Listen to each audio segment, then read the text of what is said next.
Bile su to Plitvice, jedna od najprepoznatljivijih hrvatskih destinacija u svijetu i tu Čelos, jedan od najprepoznatljivijih hrvatskih glazbenih brendova. U splitskom studiju pozdravljam gospodina Stjepana Hausera, jednog od slavnog dvojica. Dobar vam dan. Dobrodošli u Hrvatsku uživo. Recite, što radite u Splitu uoči velikog zagrebačkog koncerta? A evo, Split je sad moj dom. Postao sam kao splitski zet, tako da je logično da sam ovdje. Je li možda riječ o jednoj mojoj imenjakinji? Ja se zovem Jelena. Ja mislim da je. Onda je, sigurno. Tako je, tako je. U zagrebačkom studiju pozdravljam našeg glazbenog kritičara, gospodina Antu Batinovića. Dobar vam dan. Dobar dan i dobar dan Stjepanu. Stjepan, jesi možda igrao Picigin na Bačvicama? Nisam još, ali jedva čekam da igram. Hoćete nam se pridružiti? Ako bude vremena. Hoće? Naćemo vremena. Gospodine Batinović, evo gospodin Batinović vas prati od prvog momenta, reklo bi se. Što možemo očekivati u subotu, veliki spektakl? Pa, ja bi ovaj put njihov nazvao ovako, a Stjepan će se možda složiti, a možda neće. Dakle, od YouTube-a preko Las Vegasa, Verone do Trga kralja Tomislava u Zagrebu, gdje slavite 5. rođendan. Dakle, dobro si Jelena rekla, jedan od naših brendova, jedan od većih fenomena, ne samo u našim okvirima, nego i u svjetskim okvirima.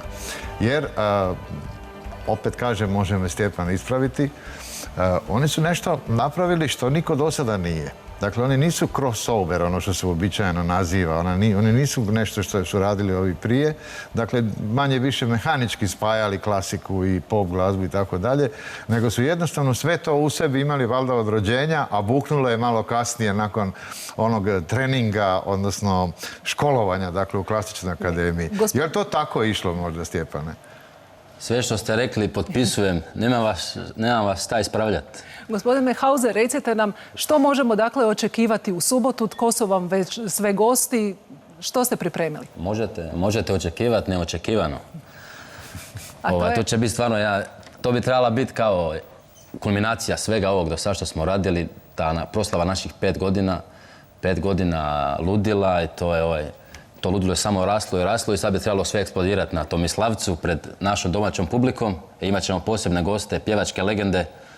Evo jednog isto također iz Splita, Oliver Dragojević i jednog italijansku pjevačku legendu Cukera, tako da će oni upotpuniti taj događaj. Mene bi stvarno zanimalo kako ste došli do Cukera, s obzirom da je Cukero jedan od onih glazbenika sa kojim su rado, čak recimo Miles Davis je s njim surađivao i to na inzistiranje Milesa Davisa. Kako je vama uspjelo doći do Cukera i zašto ste baš i njega imali za gosta? Da. On je bio već gost nama na albumu drugom, Intuition. Da, mislim od tad pa do danas, jel?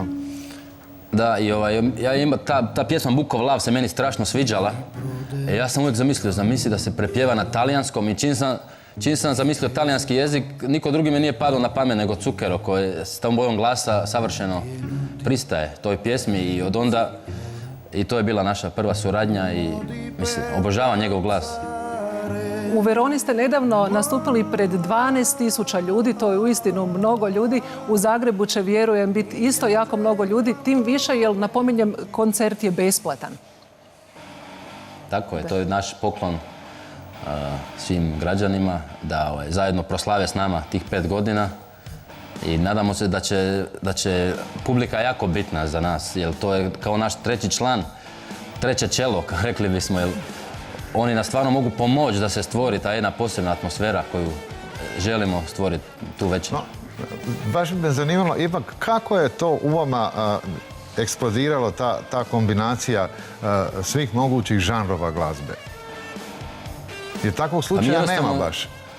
Da, pa mi jednostavno ni ne gledamo glazbu, mi ni ne dijelimo glazbu na žanrove. Mi to ni ne želimo raditi, zapravo mi glazbu doživljavamo kao jednu veliku cjelinu. I uopće nam nije bitno je li ovo spada u pop, ovo u rock, ovo klasika, ovo je filmska, ovo je country. Ne, nama je sve glazba i ono što je bitno je onaj feeling, onaj osjećaj, ona emocija koju prenašaš na publiku, to je jedino što je bitno, ta strast koju unosiš u bilo šta sviraš. Neću te pitati kako se nosiš s time, jer nosiš se odlično, ali taj status pop zvijezde, pop idola. A vidim da i uživaš u tome, a zašto i ne bi? A da, ja sam to priželjkivao, tako da ovo što se meni, to je samo ostvarenje mog sna, ja uživam u svakom trenutku ovakvog života. Ne znam, nekim ljudima to teže pada, vjerojatno nisu to valjda ni priželjkivali toliko. Ja od malih nogu sanjarim o ovakvom životu i ovome što se sad događa. Nakon Europe odlazite na veliku američku turneju. Da li tamo očekujete jedno pravo ostvarenje hollywoodskog sna? Pa je, mislim, Amerika, tamo smo već imali 3 turneje, svaki put je sve veća i veća. Evo sad sljedeća će već biti arene, što je to je stvarno nevjerojatno što nam se događa, da već punimo arene diljem svijeta i zapravo sljedeća turneja će biti posebna, ali ćemo početi sa orkestrima raznim surađivati zbog sljedećeg albuma koji smo snimali sa Londonskim simfonijskim orkestrom, gdje ćemo snimati filmsku glazbu. Bi li se složio s time da, recimo, vi i sad dolazite u Zagreb, nije prvi put, no slavite rođendan, da vi na neki način ste nešto poput Rolling Stonesa kad dolaze u Ameriku? Ili onih odmetnika Jesse Jamesa u western filmovima koji u mirni svakodnevni život unosi jedan pozitivni nemir, jedno veliko uzbuđenje. A je, pa ja se nadam da je tako. U meni je taj nemir pozitivni stalno, tako da ga rado prenašam i na druge ljude i na ovaj svijet. Recite mi, je li i gospodin Šulić tako pozitivno nemiran kao vi? Gdje je on danas? A on je više onako kulerski tip. On nije toliko entuzijastičan i toliko, kako bi rekao, ushićen za sve ovo ludilo. Tako da on uživa u svom Dubrovniku sad i odmara se, uživa u posljednjim sekundama još dok može, dok ga ja ne ulovim za rep. Može samo da istaknemo još da osim što vi častite grad i sve goste grada, veliku ulogu je u svemu tome imala i Filharmonija i grad Zagreb. Znači zajedno su htjeli, mada Filharmonija neće nastupiti s vama u subotu, što nije bitno. Pa da, ovaj put ćemo bez Filharmonije, jer čuvamo Filharmoniju za ovaj sljedeći album što snimamo uz orkestar što smo snimili, čuvamo ih za tu jednu posebnu prigodu gdje ćemo cijelu večer svirati uz orkestar. Recite, danas kada gledate unazad, da li vjerujete da ste ostvarili svoj san? Mislim, kada ste tek počinjali, što ste mislili, kako ste to bili zamišljali i što je ono što vas i dalje motivira? Nevjerojatno je sve kojom brzinom se sve izdogađalo i jednostavno sni se stalno ostvaruju. Nevjerojatno, šta god zamislim, to se pretvori u realnost, tako da ja moram čak i paziti šta mislim, šta priželjkujem. I mi dalje, gura nas ta neka, uvijek smo motivirani. Glazba sama po sebi nas motivira da stvaramo, da radimo i zapravo smo vječito, jako smo kritični do sebe, vječito smo nezadovoljni, tako da nas to drži na zemlji i tjera da smo sve bolji, sve kvalitetniji i sve uspješniji. Imali šanse ili na vidiku, postojali baša autorska djela? Sad bi to trebalo negdje doći polako na red. Da, pa evo, sve nekako ide po planu, tako da postepeno smo pripremili i da to, budući da smo sad skupili tu određenu bazu fanova, sad možemo početi raditi i svoje kompozicije, ali čekamo neku idealnu priliku za to, jer instrumentalna glazba sama po sebi se ne vrti nigdje, nažalost, ne svira se nigdje, tako da bi bilo idealno, ne znam, za neki film ili za nešto, da treba da bude neka posebna prigoda kako bi počeli pisati naše stvari. Je li to ujedno i jedina kritika koju imate na njih? Ne, uopće nije kritika, jer oni već imaju jedan autorski rad na ovom zadnjem ili predzadnjem kojem albumu. Da. Nikakva kritika, dapače, to se sad očekuje to. Mada i ovo što su do sada radili, u stvari, svirali i AC/DC, i Bacha i sve te kompozitore, je imalo veliki autorski pečat, jer to inače ne bi polučili ovakav uspjeh. Recite, kakvi su komentari u svijetu i koliko mislite da ste Hrvatsku učinili prepoznatljivom?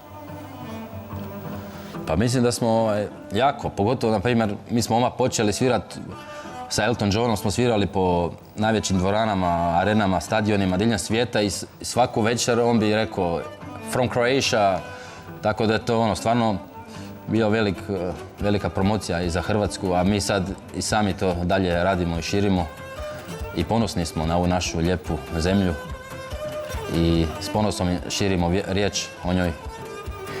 S kim ste i danas sve u kontaktu? Imate li možda kakav trač za nas?